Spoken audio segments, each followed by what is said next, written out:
What's going on, everybody? Welcome back to Talkin Sports with Jake. Hope we're all doing well. So, not really a lot to cover today. There was no playoffs for hockey and basketball last night, so not a lot to cover today. I'm going to do a very short show for the most part today. But I did want to do something today. Just a reminder: tonight, NHL and NBA playoffs are back on the hockey side. 8 o'clock Eastern Time on TNT. Florida Panthers and Carolina Hurricanes. Game 1 of the Eastern Conference Finals.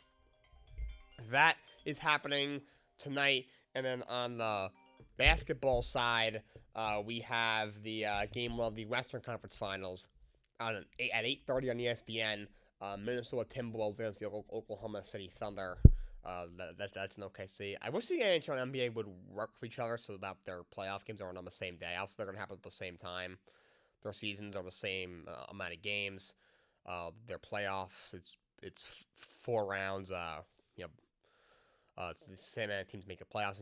NBA is a play-in, but obviously you have 10 playing teams in each conference, but two obviously go home before the actual playoff starts. So obviously they're going to happen at the same time. But at least do like Monday, Wednesday, Friday, and Sunday do NBA, NHL, fills in the other days, and then maybe it flips the following week. Do something so that people who want to watch both can watch both. It's something I wish they would do. Couple of extensions in the NFL. We had Fred Warner was the big one. Niners extend him. They give him 3 years, $63 million, $56 million guaranteed. Makes him the highest paid linebacker in the league. This is definitely well deserved. Fred Warner is a stud. Probably best inside linebacker in the league. The only guy who even holds a candle to him is Roquan Smith. To me, those are the two best. I'd probably take Fred Warner as number 1. He's a 4-time first-team All-Pro. He's been first-team All-Pro each of the last 3 seasons. Finished 6th for Defensive Player of the Year voting 2 seasons ago. Last year, 70 tackles. I'm looking at the wrong thing here. 131 tackles last year. He also had 5 tackles for loss, a couple quarterback hits. Also had a pick 6 as well, 2 interceptions, 4 forced fumbles. The guy is an absolute dog. He's also a stud in coverage as well. Absolute superstar. This is his age 29 season, so he's still in his prime for a bit. So Niners lock him up. That being said, with the extensions of him and Brock Purdy these last few days, I don't know what the roster is going to look like. You already lost a lot of pieces offensively. An already poor offensive line. Yes, you get back a healthy Trent Williams this year. However, he is at the back end of his career. Still only off the tackle, and to me, a future Hall of Famer, but he's a guy who missed a lot of time with injuries. He's in his late 30s. You lose 2 starting off the line. You lose Aaron Banks, and then I think his name was Jalen Moore. One goes to the Chiefs, one goes to the Packers. And you trade away Deebo Samuel, who didn't have a great year last year, and is definitely getting older and has had a lot of injuries. But was your second best wide receiver that you had? Your number 1 next year is going to be Brandon Ayuk, who's coming off a major knee injury. Only played 5 games last year. Has never been a true one before because he's always been next to Deebo Samuel. Coming off a major injury, played 4 or 5 games last year. You trade Deebo Samuel to the Washington Commanders. You lost a lot of pieces on defense. You cut Leonard Floyd, who had a good year last year. You lost a lot of pieces in the secondary. Travarius Ward, Hufanga, who hasn't played a lot the last couple of years because of injuries, but when healthy is an All-Pro. So you lose a lot of pieces. Dre Greenwell's a guy who didn't play a lot last year, coming off an injury, but when healthy, he's an All-Pro. So you lost a lot, especially on the defensive side of the ball. So I don't know what that team's going to look like. Look, they still do have a lot of talent. Probably healthy that offense with Purdy. If McCaffrey's fully healthy, with Ayuk, Ricky Pearsall, who's a first-rounder last year, Kittle. Defensively, you do still have Nick Bosa. You got Fred Warner on defense. Other than that, I don't think there's a whole lot there. And they have something. This still could be a playoff team. That division isn't horrible. The Rams are a good team. I think Seattle is a decent team. And then Arizona is a team that should be a little better. However, I think they're a little capped when it comes to ceiling-wise because of their quarterback, Kyler Murray. And but I don't think a team will win more than probably 11 or 12 games. It's not like you have a team that's going to be in the Super Bowl. As Lisa, I don't think the closest thing to that is the Rams. So they could be in the playoffs, but they don't really have a lot of ways to improve the roster anymore. Like, I'm not saying Fred Warner isn't deserving of his contract. He is, like I said, I think he's the best linebacker in football. So Purdy was definitely an overpay. for sure. I mean, he's not a bad quarterback. He's a solid starter, but $265 million. He gets $180 million guaranteed, $53 million a year is kind of crazy for a guy who, if you throw him with nobody, you would get nothing out of it. You throw him with a lead offense like he's had, you'll get something out of them. But now you don't really have, you may not have the weapons that he needs, and you can't add them because you don't have any cap space. But Fred Warner was extended by the 49ers.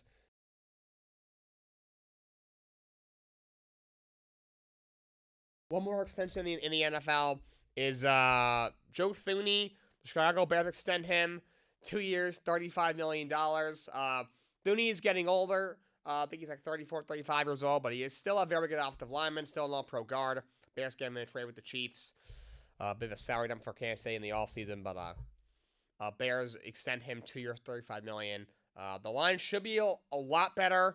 I didn't think it was as bad as the numbers showed last year. Caleb had a hard time holding on, getting rid of the ball last year.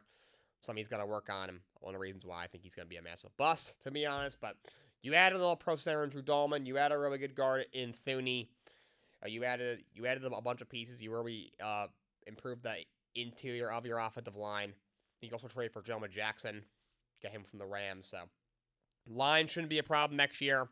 The roster is really good. If Cave doesn't take a step forward to make the playoffs next year, or now you have the coach Ben Johnson, who I also have some questions about as well. Not sure what you're gonna do because if you have the roster, and if you just screwed up picking the wrong coach and quarterback, I think this front office and ownership just cannot be trusted as far as you can throw them. And to finish up today, Utah Jazz and New Orleans Pelicans are the two teams I'm going to cover on my NBA offseason preview series. First team will be the Utah Jazz.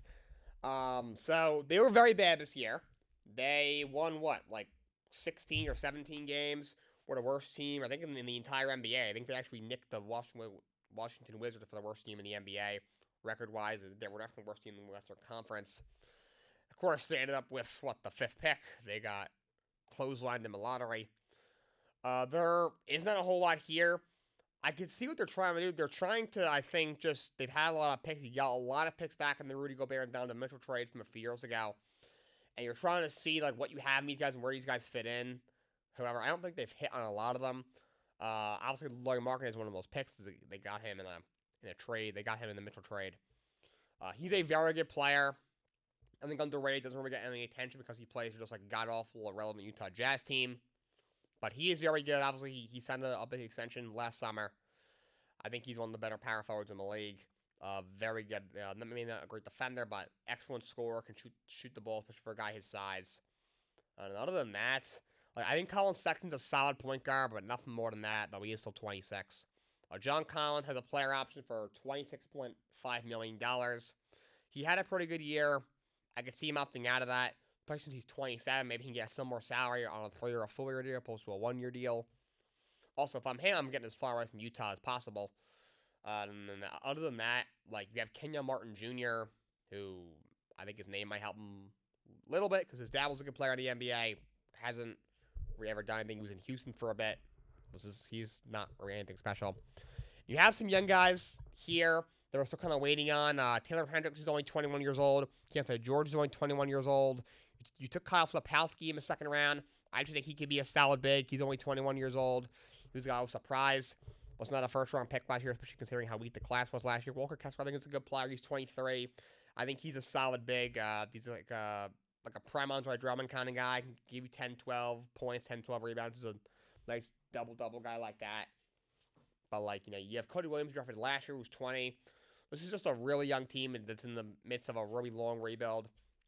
The first couple of years without Gobert and Mitchell actually looked somewhat promising. They were at least competitive and were, they actually started off pretty well both years and then all of a sudden kind of fell back to earth, but we were competitive. Didn't make the play and didn't qualify, but at least we're competitive. Weren't too far out. This year, obviously, was very, very ugly. From the start, it was clear this team was not very talented. I guess just keep building up what you have. You have the 5th pick in this year's draft. And there should be a solid draft. You think, obviously, Cooper is going to go first. I would think Ace Bailey is going to be the 2nd pick. not ACBL, yeah, Dylan Harper with second pick. Maybe ACBL falls to you. There should be a solid player that you can get there. But I guess to see what you have in a lot of these guys, should probably trade Jordan Clarkson. He's a solid guard to have on your bench. He's only due $14.2 million next year, then he'll be a free agent. He's 32 years old. I would probably move him. The rest of the team is really, really young. The oldest player you have after Clarkson is Laurie Markman and John Collins. If Collins comes back, and those two guys are 27. This is a really, really young team. One of the youngest, not the youngest in the NBA. So I would see what you have in Hendricks and George.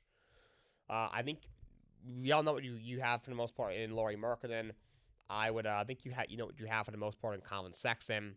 I think you know what you have in Walker Kessler, though he is still 23. I would see what you truly have in Cody Williams, Taylor Hendricks, and Keontae George, because those guys were lottery picks. So see what you have. I would try and bring back John Collins. I think he's a solid big. I'm not the best defender in the world, but he's a solid stretch five. This team is not going to be good next year either way. Plus, you have that fifth pick, draft the guy, and you'll see what you have. Try and get some picks for Jordan Clarkson. Maybe you can get a young player that can help you down the line in that deal. But I would just keep building. You're probably not going to be good for a while, but for now, just keep building and see what you have in a lot of these guys. Kyle Flipkowski as well. So I honestly just let the kids play if you're the Utah Jazz. And the last team I'm going to cover today is the New Orleans Pelicans. So if disaster was a team, it looked something like the New Orleans Pelicans. Came in like they did every year with a lot of talent, and every year they kind of fall short. At least in past years, they made the play-in, snuck into the playoffs. This year, they were absolutely horrible. We're a second worst team in the Western Conference, and they ended up with, I don't remember what pick they got. It was 4 or 6 or 7 or something, but not as high as we thought they were going to get. But it's not the top three. Top three is, of course, Dallas, San Antonio, and Philadelphia. But you look at this roster, if you were just a casual, you just took a glance at this roster, you think, or it actually looks pretty solid, like a team that should be in the playoffs. But then you look at it, Zion's a guy who can't stay on the court. We all know his issues. Deontay Murray tore his Achilles during the season. Herb Jones, Trey Murphy all this time. This team just can't stay healthy. I think you need to blow it up. I'm surprised that Willie Green still has a job. I don't think it's all his fault, but I don't see them going very far with him as the head coach. I'm surprised he was not fired. But your free agents are Bruce Brown, who are the only key free agent you already have. In terms of money, you do have about 30 members before the second apron.